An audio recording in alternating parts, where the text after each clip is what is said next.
रामायण अयोध्या कांड अध्याय 30वां। सीता का वन में चलने के लिए अधिक आग्रह, विलाप और घबराहट देखकर श्री राम का उन्हें साथ ले चलने की स्वीकृति देना, पिता माता और गुरुजनों की सेवा का महत्व बताना तथा सीता को वन में चलने की तैयारी के लिए घर की वस्तुओं का दान करने की आज्ञा देना। श्री राम के समझाने पर मिथिलेश कुमारी जानकी वनवास की आज्ञा प्राप्त करने के लिए अपने पति से फिर इस प्रकार बोली। सीता अत्यंत डरी हुई थी। वे प्रेम और स्वाभिमान के कारण विशाल वक्षस्थल वाले श्री रामचंद्र जी पर आक्षेप सा करती हुई कहने लगी, श्री राम, क्या मेरे पिता मिथिला नरेश विदेहराज जनक ने आपको जामाता के रूप में पाकर कभी यह भी समझा था कि आप केवल शरीर से ही पुरुष हैं, कार्यकलाप से तो आप स्त्री ही हैं। नाथ, आपके मुझे छोड़कर चले जाने पर संसार के लोग अज्ञानवश यदि यह कहने लगे कि सूर्य के समान तपने वाले श्री रामचंद्र में तेज और पराक्रम का अभाव है, तो उनकी यह असत्य धारणा मेरे लिए कितने दुख की बात होगी। आप क्या सोचकर विषाद में पड़े हुए हैं, अथवा किससे आपको भय हो रहा है, जिसके कारण आप अपनी पत्नी मुझ सीता का, जो एकमात्र आपके ही आश्रित हैं, परित्याग करना चाहते हैं। जैसे सावित्री द्युमत सेन कुमार वीरवर सत्यवान की ही अनुगामिनी थी, उसी प्रकार आप मुझे भी अपनी ही आज्ञा के अधीन समझिए। निष्पाप रघुनंदन, जैसे दूसरी कोई कुल कलंकिनी स्त्री पर पुरुष पर दृष्टि रखती है, वैसी मैं नहीं हूं।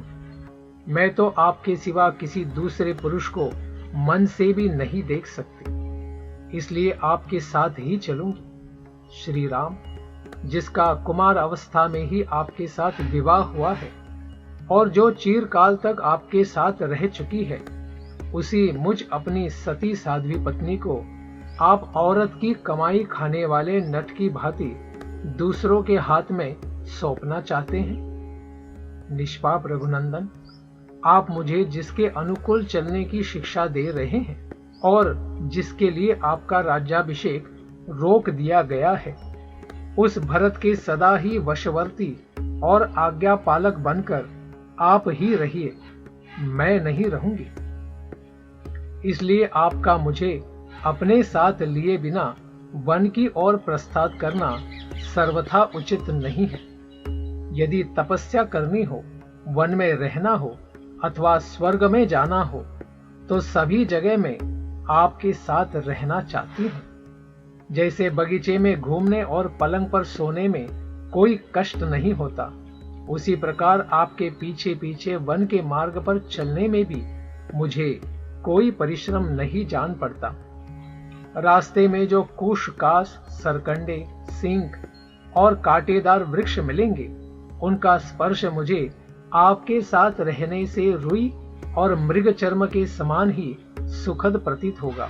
प्राणवल्लभ, प्रचंड आंधी से उड़कर मेरे शरीर पर जो धूल पड़ेगी, उसे मैं उत्तम चंदन के समान ही समझूंगी। जब वन के भीतर रहूंगी, तब आपके साथ घासों पर सो लूंगी। रंग बिरंगे कालीनों और मुलायम बिछौनों से युक्त पलंगों पर क्या उससे अधिक सुख हो सकता है। आप अपने हाथ से लाकर थोड़ा या बहुत फल, मूल या पत्ता, जो कुछ दे देंगे, वही मेरे लिए अमृत रस के समान होगा। ऋतु के अनुकूल जो भी फल फूल प्राप्त होंगे, उन्हें ही खाकर रहूंगी और माता पिता अथवा महल को कभी याद नहीं करूंगी। वहां रहते समय मेरा कोई भी प्रतिकूल व्यवहार आप नहीं देख सकेंगे। मेरे लिए आपको कोई कष्ट नहीं उठाना पड़ेगा। मेरा निर्वाह आपके लिए दुभर नहीं होगा।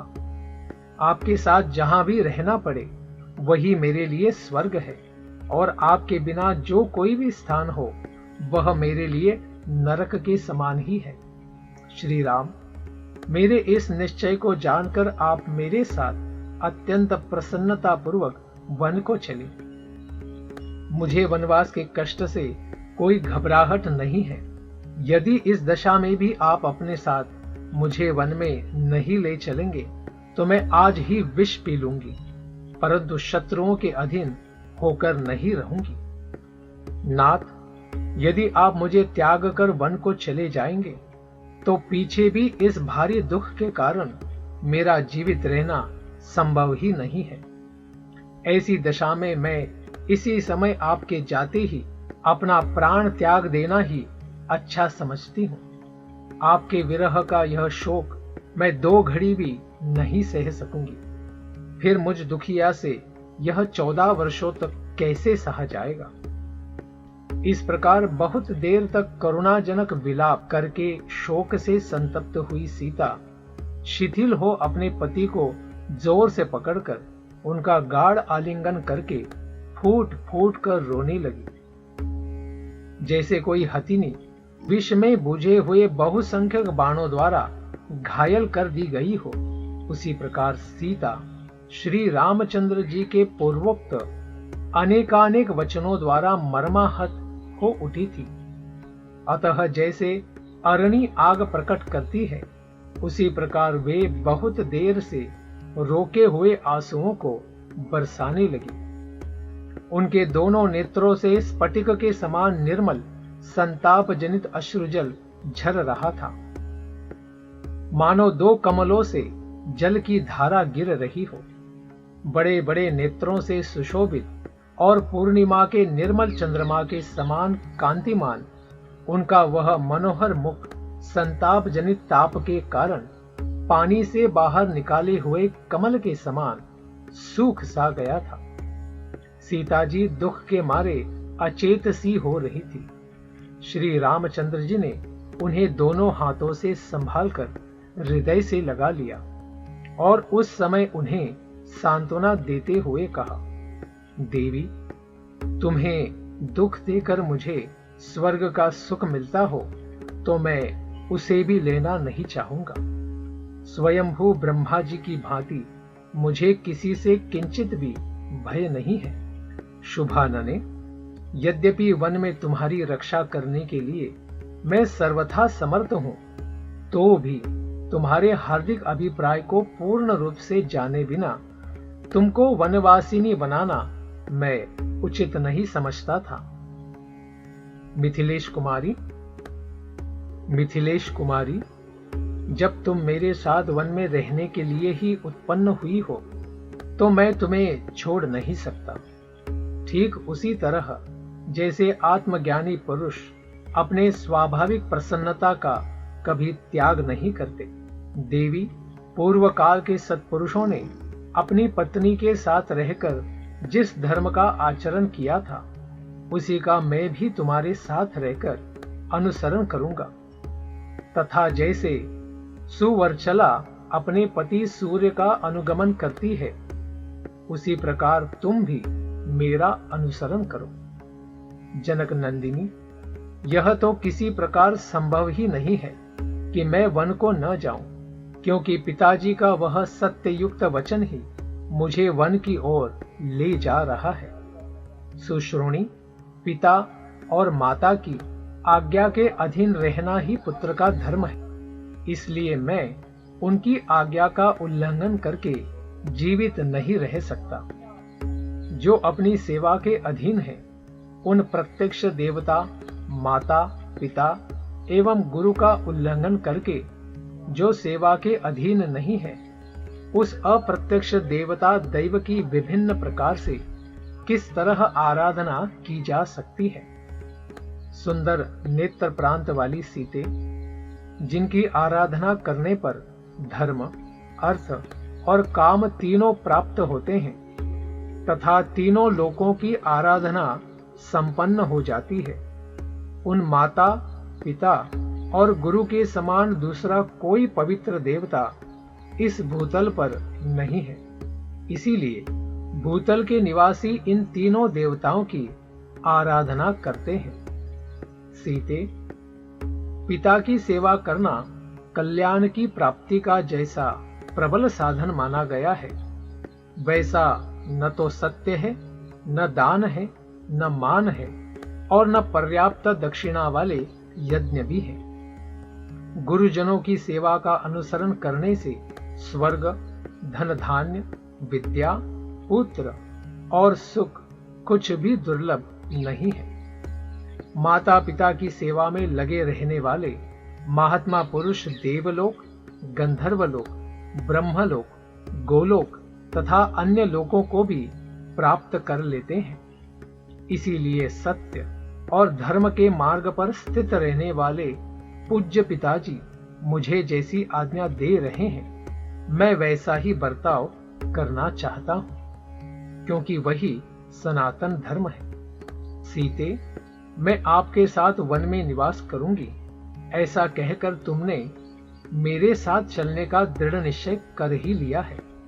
इसलिए तुम्हें दंडकारण्य ले चलने के संबंध में जो मेरा पहला विचार था, वह अब बदल गया है।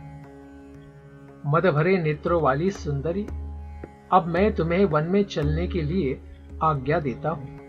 भीरू, तुम मेरी अनुगामिनी बनो और मेरे साथ रहकर धर्म का आचरण करो। प्राण वल्लभे सीते, तुमने मेरे साथ चलने का जो यह परम सुंदर निश्चय किया है, यह तुम्हारे और मेरे कुल के सर्वथा योग्य ही है। सुश्रोणी, अब तुम वनवास के योग्य दान आदि कर्म प्रारंभ करो। सीते, इस समय तुम्हारे इस प्रकार दृढ़ निश्चय कर लेने पर तुम्हारे बिना स्वर्ग भी मुझे अच्छा नहीं लगता है। ब्राह्मणों को रत्न स्वरूप उत्तम वस्तुएं दान करो और भोजन मांगने वाले भिक्षुकों को भोजन दो। शीघ्रता करो, विलंब नहीं होना चाहिए।